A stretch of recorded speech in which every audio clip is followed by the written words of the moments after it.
right, good morning, everyone. I first want to start off by applauding each and every one of you. We were doing the over-under, how many people were going to show up to the first track on the last day of a conference, so good on you for curbing your drinking last night. So we're thrilled to be here today. My name is James Giglio. I'm the CEO of MVP Interactive, and we are a full-service experiential technology company that creates immersive experiences for large brands, sports teams, and college universities. And so by the very nature of experiential technology, we have a distinct pleasure of being able to play in many different technical and creative digital sandboxes, one of which is augmented reality. You may have seen some of our work with Eighth Wall throughout the conference, as well as being involved in an array of productions such as volumetric capture. So today we're going to talk about the convergence of augmented reality and volumetric capture, how the two worlds collide to produce great content for a wide array of industries. And then we're going to talk about best practices, the do's, the don'ts, kind of an educational standpoint of what volumetric capture is, as well as go through some case studies. And then we'll kind of end in talking about the future. And we really want to strongly encourage questions at the end. We're going to carve out about 15 minutes at the end. So if there's anything that you see here before we we introduce our esteemed colleagues here, we'll play a video. We'll go through some of those case studies. But please, we really encourage this to be as interactive and informative as possible. So without further ado, I'm just going to go ahead and play this quick sizzle before we introduce our guests here, and then we'll get started.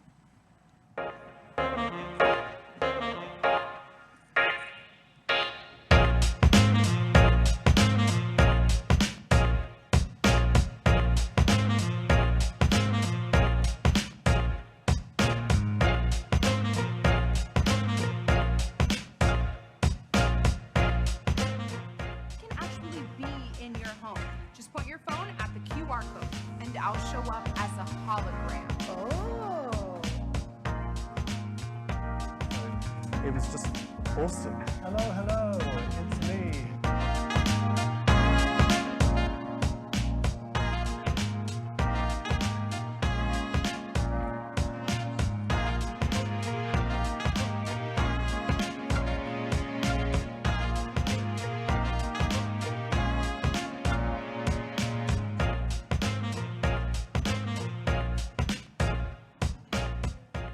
They were taking action. They were standing up against police brutality.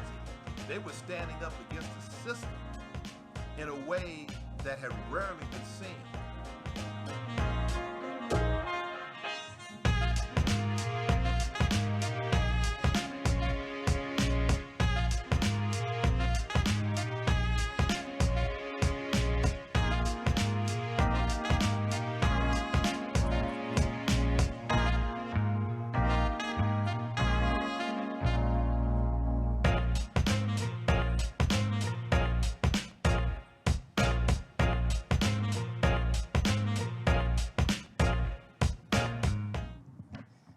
All right, wonderful. What a great sample set of what the capabilities of volumetric capture is today. So without further ado, I would like to welcome to Christina Heller of Metastage and Niko Chauls from Verizon.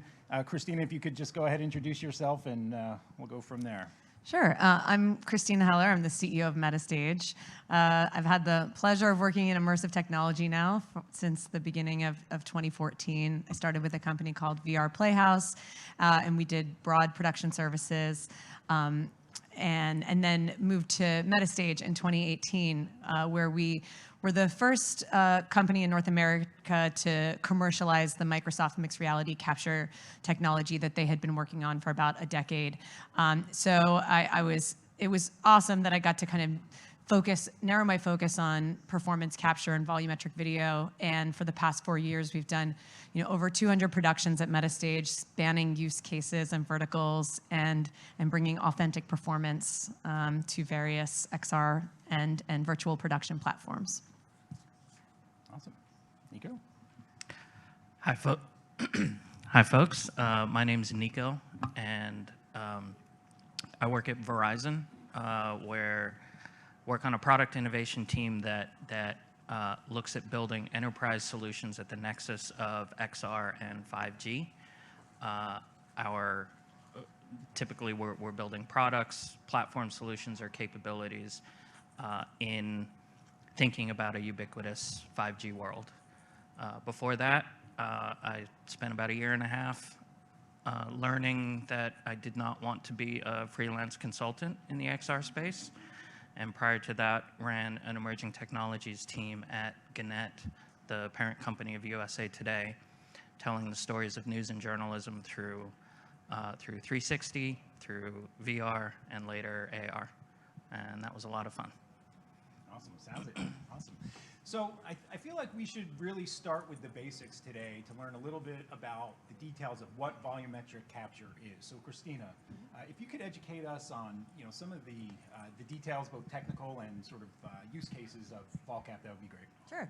So volumetric video is the process of capturing a real person or performance using an array of cameras and capturing that in 3D. So depending on the technology system you're using, that can be anywhere from 4 cameras all the way up to what we've got at Metastage, which is 106 cameras. But essentially, the goal is to take a live action, a real performance, and capture it in 3D, so it can then be integrated into some kind of virtual platform. Obviously, at Metastage, I'm most familiar with our system because that's the one I've been using for the last 4 years, and it represents sort of the high end of the volumetric capture systems. So we use 106 cameras. 53 of those cameras are RGB cameras that are capturing all the visual and textural data of the person on stage or people on stage. And 53 of the cameras are infrared cameras that are shooting out infrared points to create a point cloud from which a mesh is derived, which is a wireframe, basically. And then using a UV map, the software, which is like a paint by numbers, basically the software applies all that visual and textural data to the capture, to the form. And on the other end, what you get is this authentic 3D asset that doesn't have an uncanny valley and really maintains the nuances, the micro expressions, and all those unique characteristics that make a person and that are so difficult to animate. So if you in the sizzle reel, one of our first jobs was with the New York Times. And for companies like the New York Times, volumetric video is exciting because it's authentic, it's real, and that's sort of what they build their brand on. So it makes sense that they were excited about using volumetric capture to tell stories, right when we launched. But I mean, as you saw, and we can talk about a lot more during this session, the use cases are pretty endless because I don't need to tell you guys, you're at the AWE, XR touches every vertical, every business, every use case in some way, and if it doesn't now, it will. And human performance is probably applicable to any one of those many use cases. So the type of work we do, ranges from sports, music, fashion, legacy, education, training, the gamut. And what Christina won't say, I'll say for her, which is, if you want the absolute highest level of quality and production value, it's at Metastage. And that's not a like, I don't like saying nice things about, but that's just true. Like, take a look at it, put it up against every other provider at this moment, that it is the best of the best.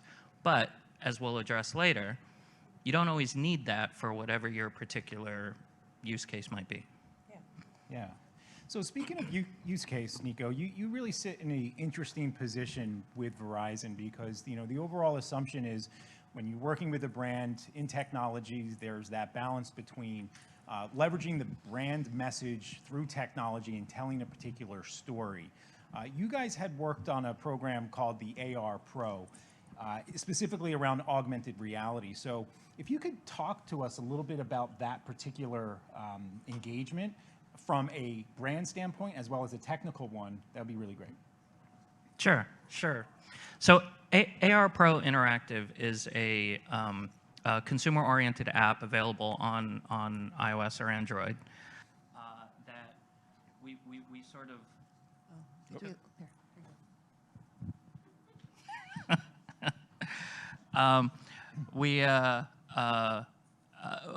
We took athletes and sports stars and working with Metastage and Trigger, we captured their signature move, whatever it might be, a three-point shot by Ray Allen, a free kick by Megan Rapinoe, was it a serve or a backhand by Sloane Stevens?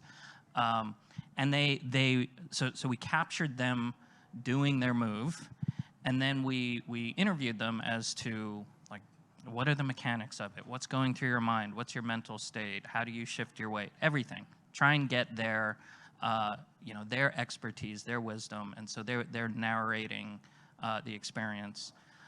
Then we had a layer where you could perform the same piece yourself, the same movement, and compare yourself to the expert.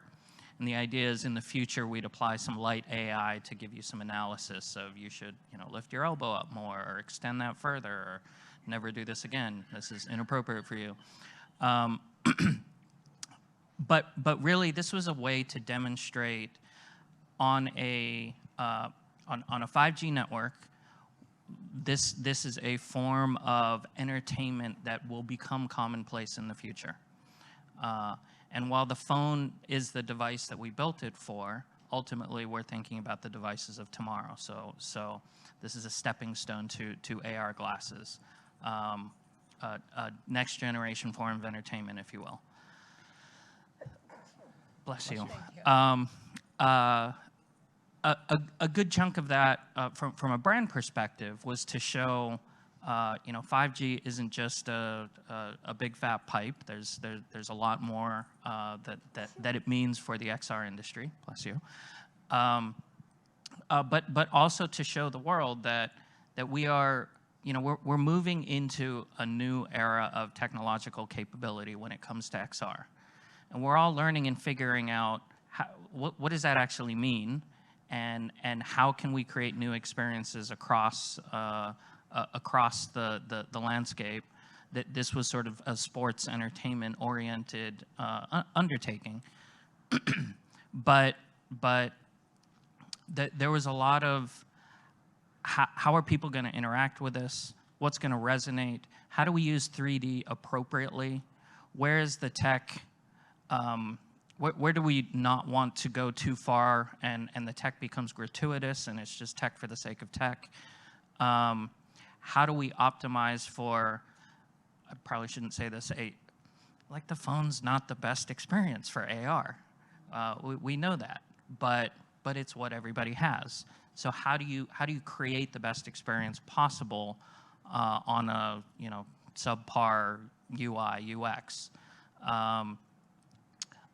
A lot of that was new territory, certainly new territory for Verizon. We wanted that sort of brand association of we're working with these industry leaders to break new ground. We're trying new things. The series is continuing. We're adding new. We had been adding new athletes, I think, every month or every couple of months.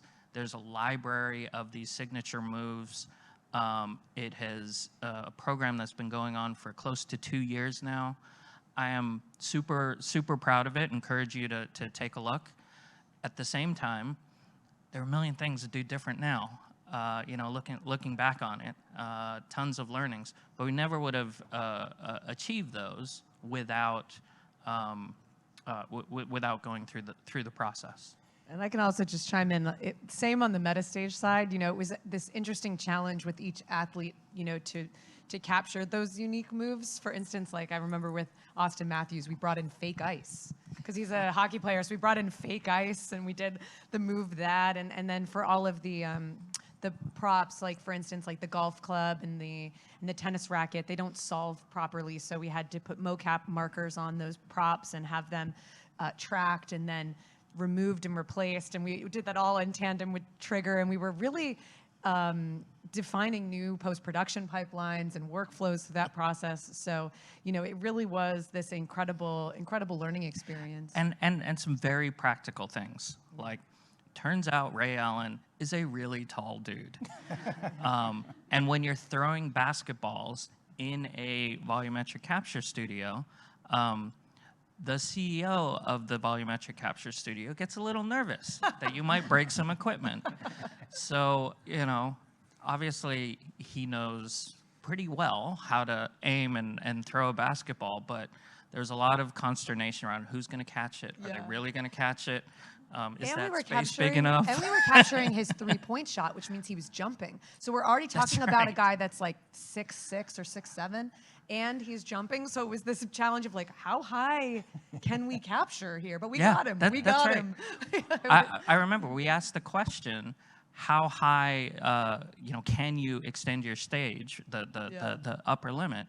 And when we first asked the question, the answer was, we don't know. I don't know. Yeah, we have a mantra. Never tried that. We're always like, when in doubt, test. You know, because at the end of the day, sometimes we can make our best guesses, but we don't know until we try. And yeah, so amazing learnings. That's interesting too, because you each touched on the past, present, and future of use cases. And so the fact that the industry is fairly nascent at this point, you know, you touched on a little bit of like the early learnings, but, you know, maybe talk to us a little bit more about other productions and these lessons with vol capture that, you know, can really extend into the future, and where, how far we've come in a relatively short amount of time. Yeah, man, there's so many things. You know, I think we've learned, one thing we've learned is, you know, in the beginning we were ultra conservative, and we've kind of come to realize that we can loosen the limitations a little bit when it comes to Volcap. For instance, like with hair is always a challenge because, you know, it's looking for geometry and it doesn't know how to solve, you know, the individual strands of hair. So in the beginning, we forced everybody to wear the volumetric, like if you had long hair, you had to wear like the volumetric bun. Now, like we've figured out ways to like turn your hair into like a geometric shape behind your head. Even like with the Charlie XEX shot, like we were able to kind of turn her waves into volumetric waves. So, you know, I think over the years we've learned how to work with the system better. And also an interesting learning was when we started, we did everything with flat lighting, just like flat lighting. Well, because we thought, oh, well, that's the base lighting. It actually turns out if you do slightly directional lighting, not only does it look more natural, but it looks higher fidelity because there's that little bit of shadow just gives contour to the face and makes it look less like a video game character, more like a person. So now our standard lighting has a little bit of directional lighting to it. We've also done in the past year a lot of branching narrative work for training experiences. So that, you know, one of the critiques of volumetric video is that it's not interactive in the way that motion capture animated performance might be able to become an interactive experience like you've seen in video games. Well, to challenge that, you know, we've sort of, you know, we've been, you know, working a lot at Metastage to build branching narrative scenarios where, you know, you're kind of faced with a choice, and based on that choice, a new outcome kind of comes. So a basic way to do that is with like a multiple choice where the person, you know, blah, blah, blah, blah, blah, blah. Person freezes, you're presented with options, you make an option, that triggers the appropriate response to the option you've chosen.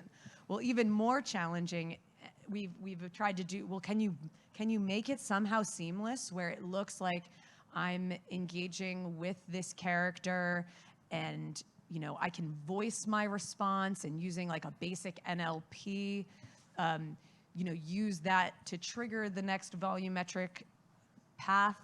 And so we've been trying to work with like idle poses for those decision-making moments leading into the path, and that involves a lot of concentration on like getting the actors back to a neutral pose so that it seamlessly blends to the next pose. So these are just, I mean, so as you can see, the learnings are varied, and we often don't get to really learn that stuff until we try it. And can I add one thing on that?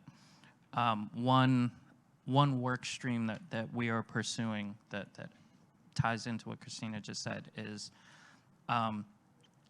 in training, in immersive training, and I do mean training as distinct from education. We are currently looking at ways that we can combine volumetric capture and 3D modeling to power conversational AI with I don't know if you call it an avatar or a holographic person, if it's, you know, part CG and part capture and whatever, but that's sort of the next evolution of the branching narrative, which is pre-recorded, instead looking at you know, AI to help power that next class of interaction, if you will. Yeah. Crazy hard, totally awesome, gonna change everything once it's truly viable.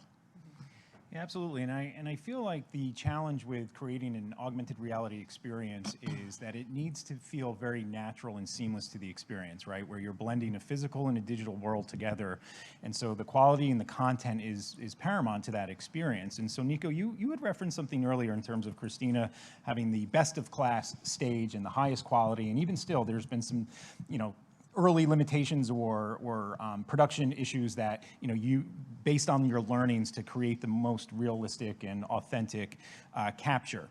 That comes at an expense to a brand, a producer, creator.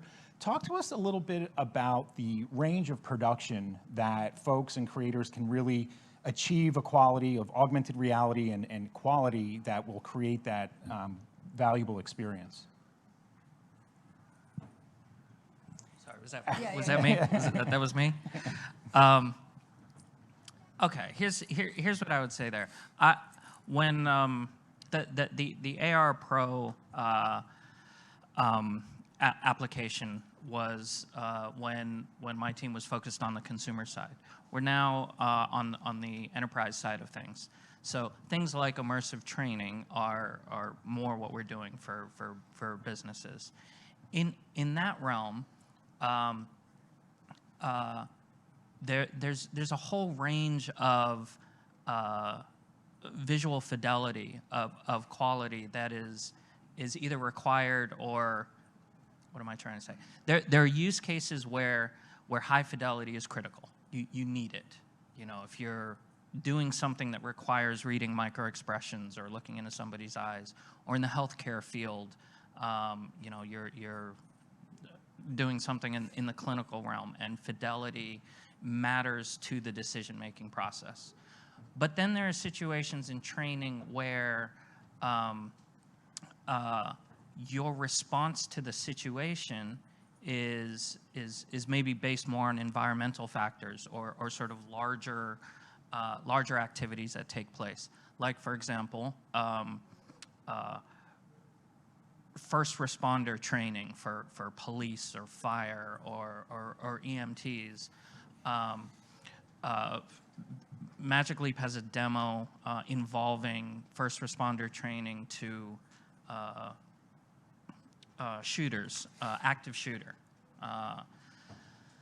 That's a situation where if you're training, I don't know, a teacher, a principal, or law enforcement first on the scene, they have to react to various factors that are a little bit more environmental. Sound over here, people moving over there.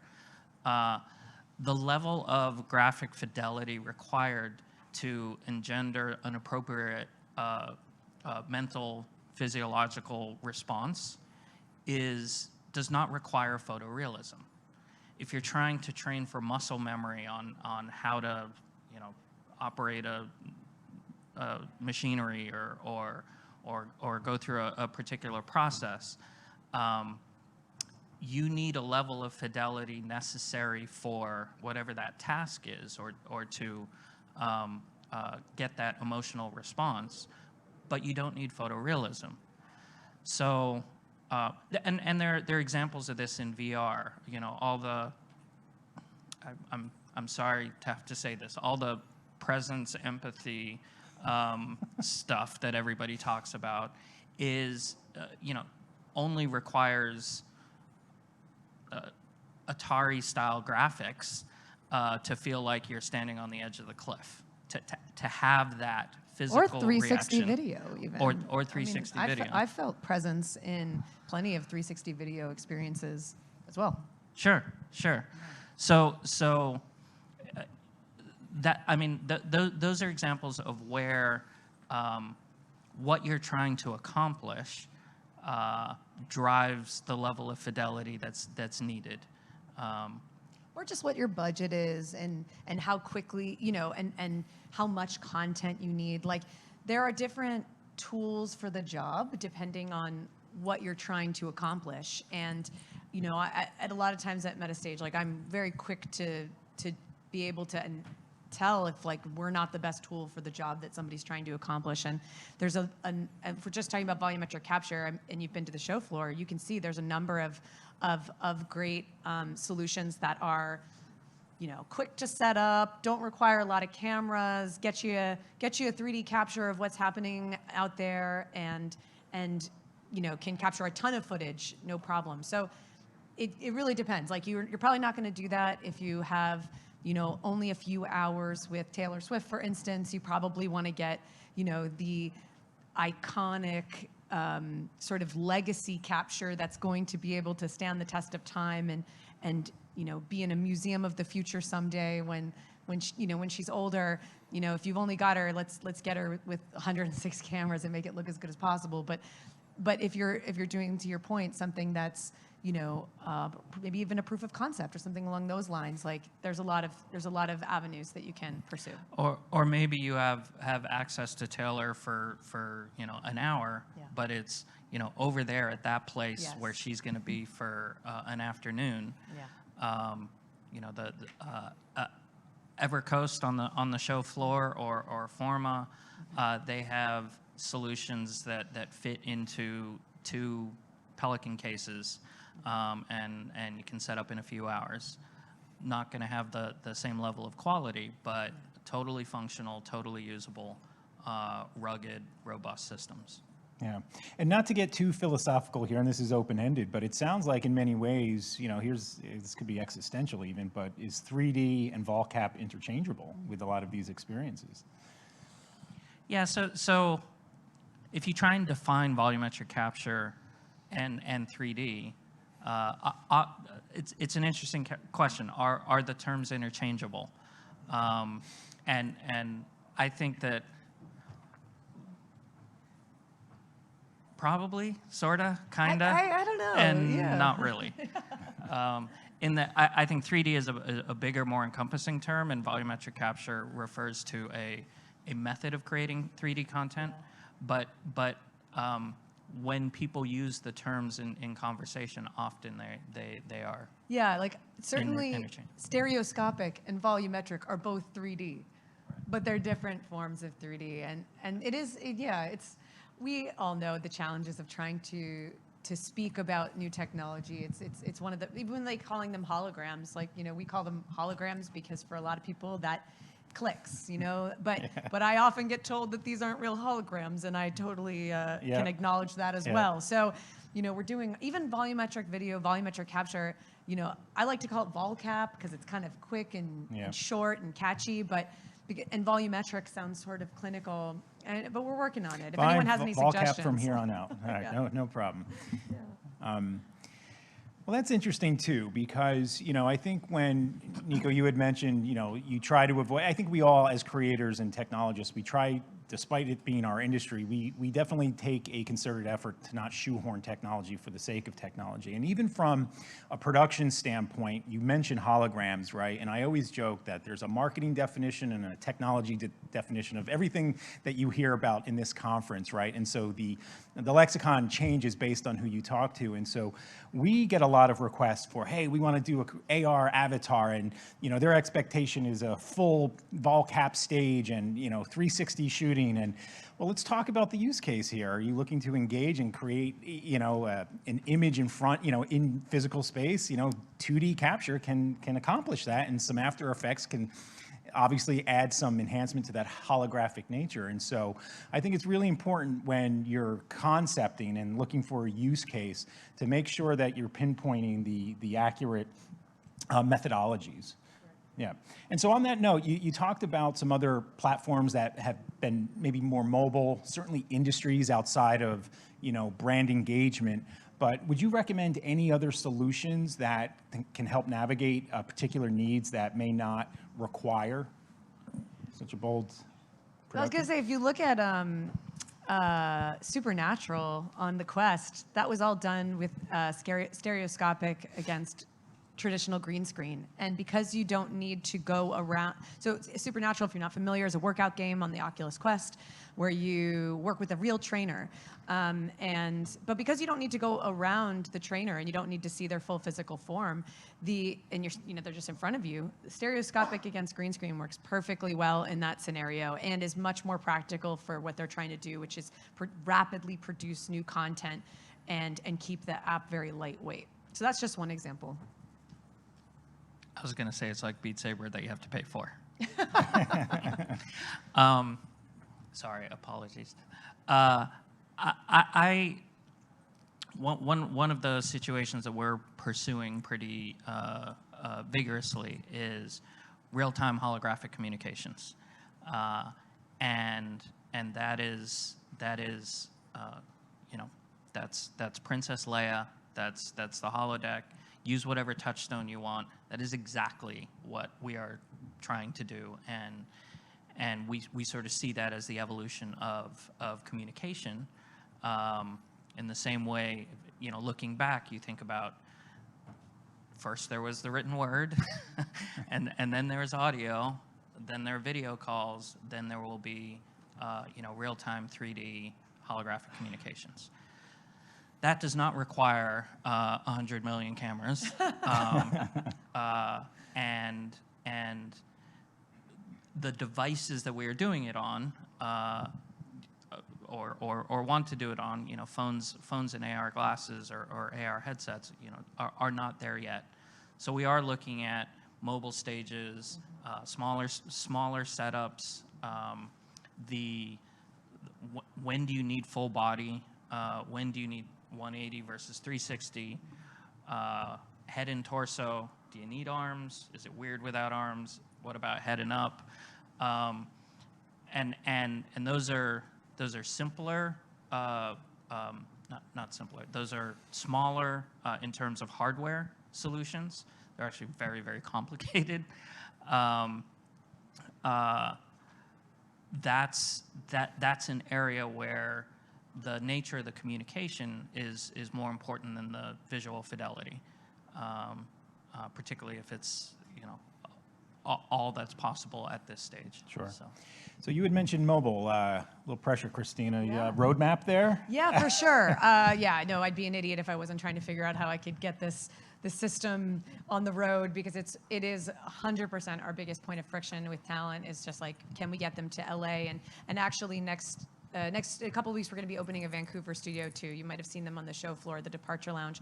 So, luckily those are both big markets with lots of talent local, and so we do get them to come to the stage. But, in certain instances, there was one celebrity who lives just a few neighborhoods away and wouldn't come. We were like, he would only do the shoot if we could bring it to him, and it just wasn't possible. So yeah, wow. We're both evaluating, some of the technology stacks that you saw on the show floor for integration alongside our, beautiful Microsoft pre-rendered system, and then also seeing if there's a way we can get like our current quality into something that could be deployed, on site within a few hours. Sure. I will say, if anybody is interested in real-time holographic communications, take a look at both Forma and Evercoast and their live streaming solutions that they're showcasing on the floor today. They're both really, really good, and I think you'd be shocked at the simplicity of the hardware setup required for their real-time solution. Yeah. Yeah, and it's a great viable option. We had worked on a production with a company. It was a startup looking to deploy the very first NFT memorabilia option here, and so we were shooting spring training baseball players, and so literally in Tampa, Florida, where we were plucking athletes off the field, having a stage to go to was fairly difficult. So we did deploy a mobile capture studio that, a lot of lessons learned, but it actually led to a particular interesting technology and future of what 3D capture could look like through the realm of photogrammetry and what's called NERF technology, right? Or neural radiance fields, where still objects still need the ability to be captured, but is there a single point of capture for that still object? And so what NERF technology, driven a lot by NVIDIA, I mean, there's other companies, but with AI that you're able to capture a 2D photo and convert that into a 3D model is really compelling. So I'd love to hear either of your thoughts on that technology and future use cases as we kind of go down the path of mixed reality, for example. Well, a couple of comments. First, I am not smart enough to understand anything about NERF technology. That's crazy hard. But I will say, you know, it is the new buzzword. I think largely due to not just the slow evolution of the technology, but NVIDIA coming up with a new technique that just slashes rendering time by huge orders of magnitude, optimized, of course, for NVIDIA GPUs, has made that technology much more accessible. So I think you're seeing an explosion of examples using NERF on just generally in the ecosystem. Although to my knowledge, and I'm like way at the edge of my understanding of this, to my knowledge, it only works for static imagery. NERF isn't an appropriate solution for anything dynamic, interactive, you know, video-based yet. But Right. Eric, is that right? You probably know way more about this than I do. Yes. Thank you. Well, this Validation. actually, this could be a great transition. I'm looking at the time here. We definitely wanted to leave enough time for some interactivity with you guys. So we would love to field some questions from you, or Eric, I don't know, put you on the spot here. It sounds like you may be an expert here. Do you want to add some color to our comments? I think they covered it pretty well. Okay. All right, any questions? Don't be shy. Yes. Now, do we have a mic? Yeah. Really love all the work that's being done in volumetric capture.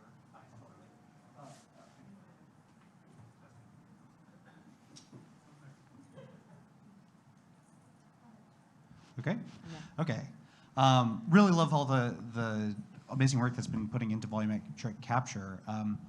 I'm very curious. I use a lot of not necessarily volumetric capture, but kind of environmental scanning for accessibility purposes, because it can be really valuable to have a map of your surroundings.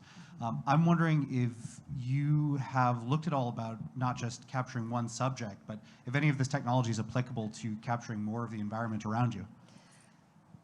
So I think that LiDAR scanning and is still the best way to capture like an environment and static objects.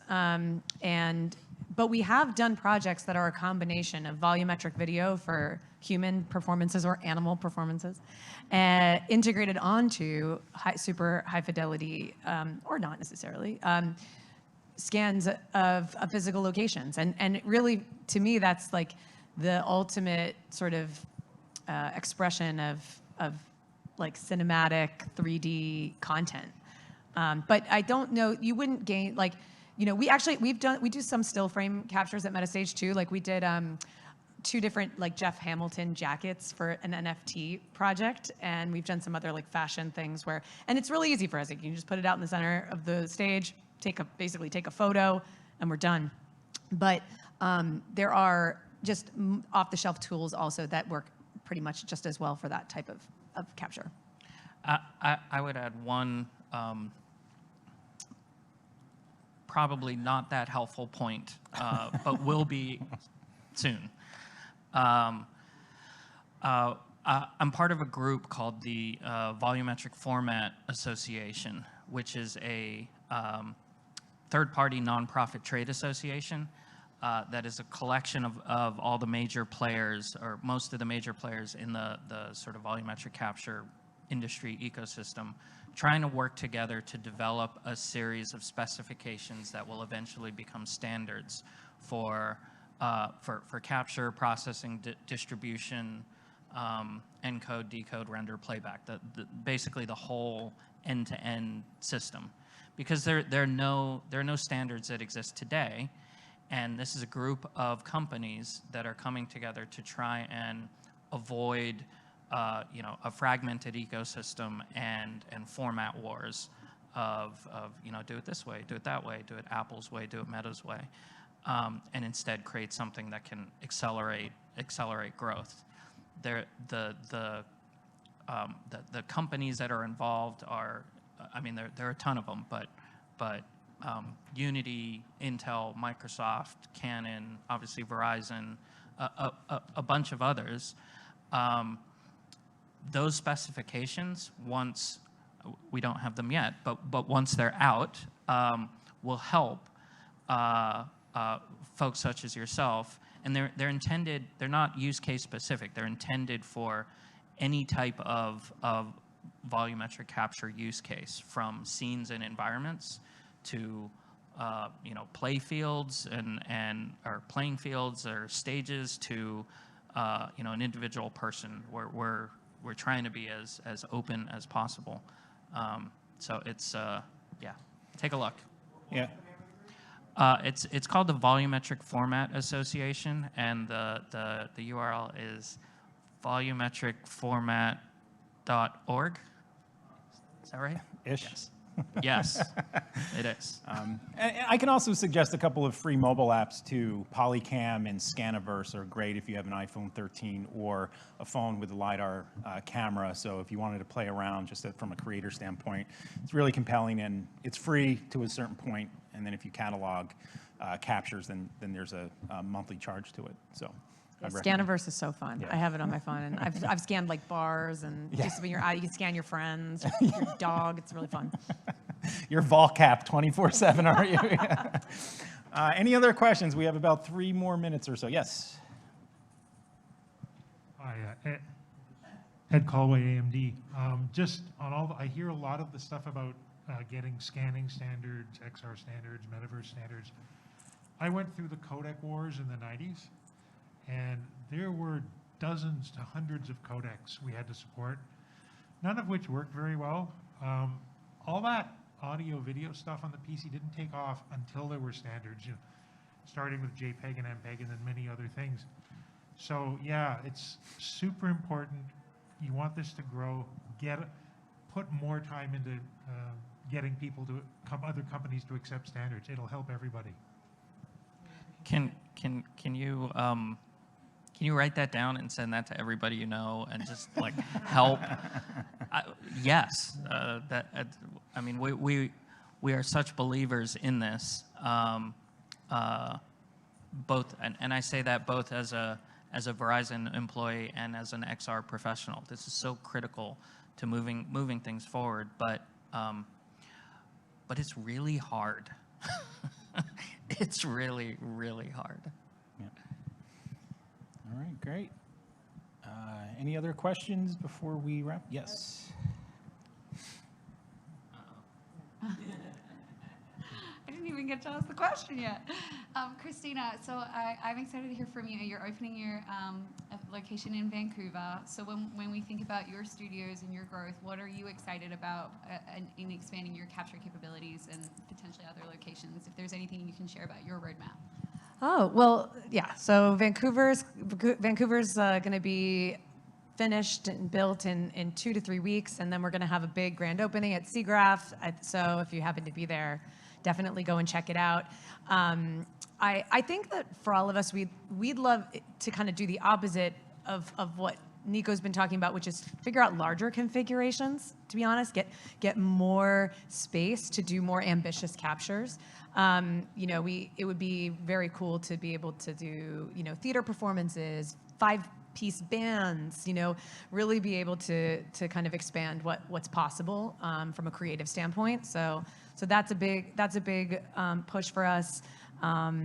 We've also started integrating into traditional virtual production and VFX pipelines this year for movies, TV, film. So that involves both just bringing the 3D assets into Unreal, Unity, or even, you know, Maya, Houdini, Nuke, and using them to like add background actors to shots that weren't, you know, originally in the filming. Or you can even do like on an if you have an LED wall, you can using, you know, tools like HoloSuite, for instance, from Arcturus, you can kind of superimpose an actor into a scene on an LED background to create an authentic kind of interaction with a real person that's there. So that's just those are just a few things. I'm really eager to learn more about your AI, the AI CG and volumetric combination tech. That's also super interesting just from the training and education standpoint. But yeah, last plug and the last word, follow us on the social media channels. We're Metastage XR on Twitter and just plain old Metastage on Instagram. So if you want to keep up with what we're doing, that's a great way to do so. Wonderful. That was actually going to be my next question if there weren't going to be any other questions. I wanted to give an opportunity Niko, where can folks find you? I'll be out front. Okay. Yeah. All right. Well, this was awesome. It was an honor and a privilege to speak with you guys. Thank you so much. I'm James Giglio. Similarly, you can find me across all channels under that handle, as well as MVP Interactive. So thank you. Thank you. Thank you all.